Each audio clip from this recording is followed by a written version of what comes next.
guys, kani nga part muna gitawag og daning of rank. So meaning na sila rangko diretso.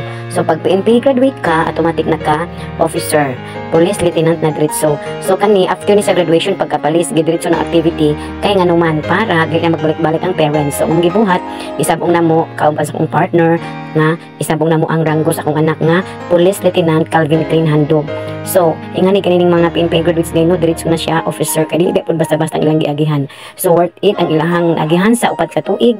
So wala joy katapat o meaning arang kadjud kalisod ang ilang giagihan. So diretso na sila officer. So muna ang ilang uniform nga kaditi gidiretso gilisan og rangkuhan diretso mao na uniform sa police lieutenant. So happy kaayo as a mother kay worth it kay ang giagihan sa mga anak ang kalisod dili basta-basta. So kana guys, after anang sa daning of rank automatic din na i-announce ang ilahang kanang sahod, ang monthly, ang basic nila, and then nangatawa mi guys kay nasakpan yun sila nga mao gid na ilang basic pay.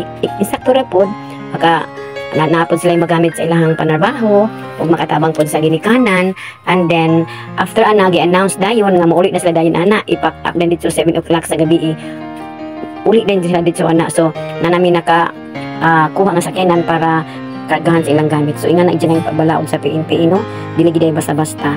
Salamat sa Dios nga nakalampos gyud og narangguhan diri sa akong anak. Thanks for watching guys, bye.